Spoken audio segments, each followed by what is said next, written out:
যে মেজর ডালিমের প্রসঙ্গ আনলেন সেটা বিষয়ে একটু ক্লিয়ার করি। তো তার বক্তব্য, শুরুর বক্তব্য দেখেন, তিনি নিজে স্বীকার করেছেন যে ওই সময় আমরা শোষণ নিপীড়নের শিকার হচ্ছিলাম।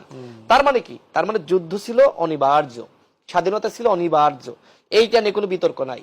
সুতরাং এখন যদি নানানভাবে নানান বক্তব্য দিয়ে আপনি বলেন যে স্বাধীনতা প্রয়োজন ছিল না, এটা ভারত তার স্বার্থে করিয়েছে, এটা আমি মানতে রাজি না।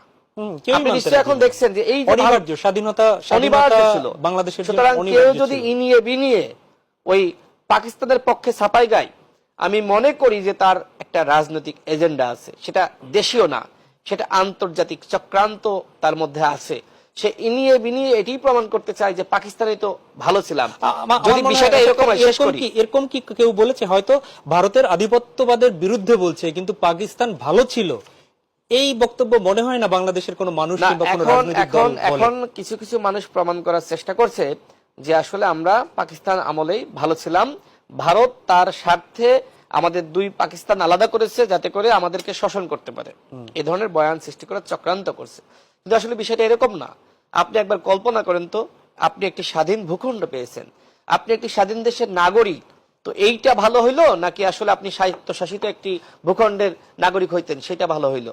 নিশ্চয়ই আপনি স্বাধীন দেশের নাগরিক, সেটা আপনার জন্য ভালো। সুতরাং অবশ্যই আমরা এখন ভালো আছি, আমরা অবশ্যই স্বাধীন দেশের নাগরিক হিসেবে আমরা গর্বিত। স্বাধীনতা নিয়ে কোনো প্রশ্ন তৈরি করছে, এখন নানান মহল তৈরি করছে, পাকিস্তান পন্থী সাজার চেষ্টা করছে, কিন্তু এইটা আসলে করা যাবে না। এইটার মাধ্যমে স্বাধীনতার যে মহত্ব সেটাকে দুর্বল করার একটি চক্রান্ত চলছে।